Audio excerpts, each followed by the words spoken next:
YouTube, it's your boy 2DK and I'm back with another video. Yeah, today's video we gonna be reacting to Young Don, the sauce guy, getting beat over homework, bro. Now, I know parents can be rough, bro. They can be so fucking annoying sometimes, bro. But they just really looking out for you, and that's very understandable. But beating your child over a homework, bro, that shit is crazy. But I can relate to Young Don in this video because my mom used to do the same exact thing, bro. Like, we was at a young age, so we couldn't understand the homework anyway, what they was teaching us. But that's for another time. But without further ado, let's get into the video. Jesus Christ, Chris! I want you just break. Chris, don't tell me that. Chris, how much time I tell you enough to throw a ball into that house, Chris? I just yesterday my buy the VS, you know. I come from Leeds, put on the VS, and not even 2 days I can pass before you break. Why your head so tough, language. Chris? Go to your room. Get your father belt and go to your room. Turn off the lights, take off your clothes, and lie down on the bed. Chris, go to your room. Time to get that ass beat. Yo, hey, yo, dog, yo, look at this. Look, you watching? You watch. Oh, okay. Nigga, where is you learning how to do this shit? Bro, I told you, you gotta go check out Young Don's vlogs, bro. He be dropping all kind of gems, man. Teaching niggas how to cook and shit. The guy that makes cartoons, bro, he checks all the boxes, man. When you wanna laugh, you watch an animation. When you wanna turn up, you listen to his music. And when you wanna know how to live life, you gotta watch his vlogs. Copyright. My parents didn't hit me a lot as a kid. Right. So when they did, it really left an impression, literally and metaphorically. One of my most memorable ass whoopings happened when I was in the 2nd grade. And I remember it so clearly because of how traumatizing it was. And the funny part is, the actual beating itself, not that bad. And I know that because that's not what I remember. I mean, I remember lying on the bed, pulling down my pants, all of that. The gay shit now. I don't remember how long it lasted or how much it hurt. What I do remember with crystal clarity, however, was the lead up to the actual beating. That was the traumatic part, bro. The worst part. Bro, it is the lead up, man. Every time you about to get a whooping, it's the approach, what your parents do before they actually whoop you, and that what makes you feel like you about to die, bro. It's crazy. I can really relate to this video, but anyway.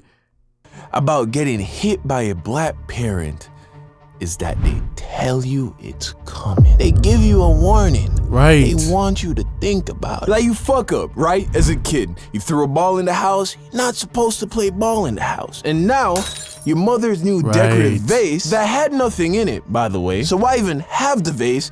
You don't know. All you know is that now it's broken. Jesus Christ, Chris. I want you just break. Chris, don't tell me that. Chris, how much time I tell you enough to throw a ball into that house, Chris? I just yesterday I buy the VS, you know. I come from Leeds, put on the VS, and not even 2 days I can pass before you break. Why your head so tough, Chris?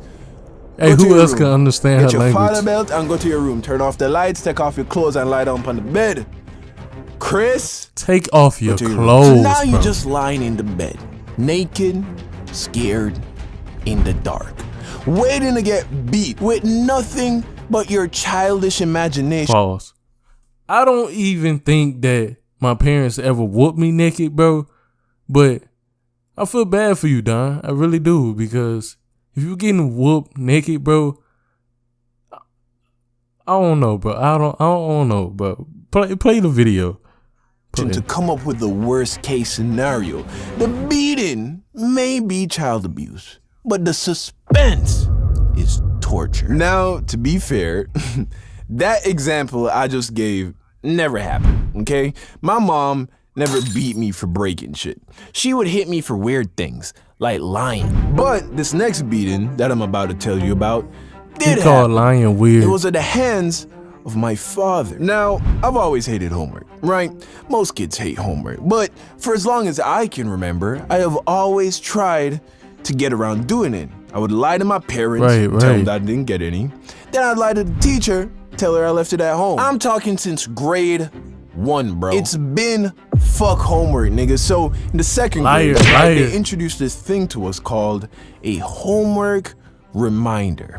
It was a little paperback notebook that we were supposed to write down our homework assignments in. The teacher would write all the homework on the board in the morning, and you had all day to write it down in your homework reminder before school was over. On top of that, we got like a little 15-minute break or something every day, which was just for writing down your homework. Here's the thing though. In the second grade, my time management skills weren't amazing, right? Bruh, anytime I got a break from class, all I wanted to do was play or eat fruit snacks or some shit. I wasn't trying to hear nothing about no homework. Plus, I knew that when my dad came to pick me up from school. I understand you, bro. I understand you. You trying to live your childhood life, but education first. Remember that, y'all. Education first. If I didn't write it down, he would just write it down for me, which I thought made way more sense because he was like way better at writing, nigga. So one afternoon, my dad arrives at school to pick me up, at which point he asks me if I had written down the homework. Of course I say no, but this time he wasn't so chill about it. Chris, why don't you write down your homework? Huh? Why whenever I come to pick you up, you're outside playing and your homework's not written down? Oh man, bro.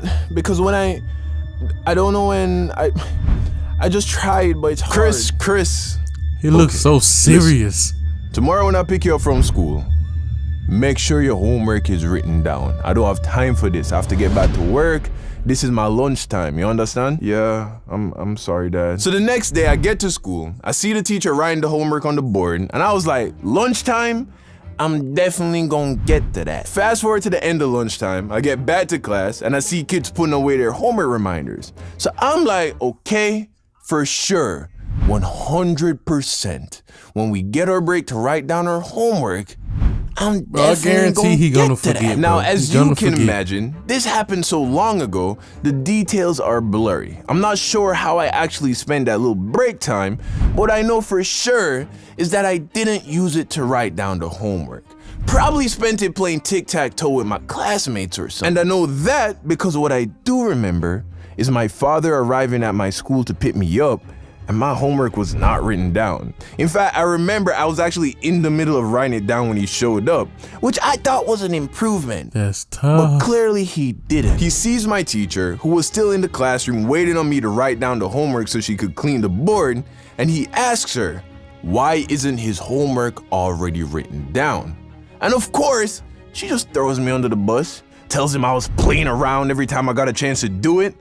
So then he walks over to my desk, looks at me, and extends his hand, signaling that I should hand him my homework reminder. I give him the book, he writes down the homework, puts it in my bag, and signals that it's time to go. So we're walking to the car, and he's quiet. We get to the car, and I remember right before we get inside, he stops and looks at me. And then he says to me, you know I have to punish you, right? To which I say, yeah. He pauses again, and then he asks me, how do you think I should punish you? I take a second to think about it, and then I say, maybe you could ground me? My dad's like, ground you? What do you mean? I'm like, yeah, like you know, I'm not allowed to like do anything fun or watch TV. My dad starts laughing, bro. Son, grounding isn't real. You watch too much TV. No, I'm gonna beat your ass. Oh, he needs some milk. I start panicking. Oh my gosh. On the inside, of course, if I started crying right then and there, it would have only made the beating worse. So on the drive home, I tried to negotiate with him, but he was not having it. We get home, and then he tells me to go pick out a belt. So I go to my mom's closet, and I see this navy blue fabric belt. Oh my goodness. And I pick it, thinking that I was being smart, you know, because this was the one that's gonna hurt the least. But of course, my decision only offended my father. So then he went and grabbed the thickest, blackest leather belt in the closet, bro. He sends me to my room and tells me to pull down my pants and lie down on the bed. And I just start crying, bro. I hear the door open, and nigga, you know how this shit goes. I feel your here, pain. bro. Daddy, please, Daddy, I'm sorry. Stop the crying. Okay, I love you. Stop the crying. Move your hand. Move your hand. Okay. When the teacher write the homework on the board, you must stop the playing and write it down. You understand me? You understand me? Yeah, I'm sorry. Good. All right, come. Get your towel and wipe off your face. That was definitely the worst spanking I've ever gotten. I got one more beating after that. Spanking. Wasn't as bad, but I still cried. Maybe I'll tell that story next. Man, that's it for the video, bro, man. It's crazy, bro, because everybody get whoopings, bro, but you know, it's something that I don't want no one to experience, bro. But I mean, if you do something bad, you're gonna have consequences, bro. So look out for the ass whooping. If you never got an ass whooping from your parents, bro, you was one lucky kid. But thank you guys for watching this video. Please like, comment, and subscribe. It's your boy 2DK, and I'll be back with more videos. Peace.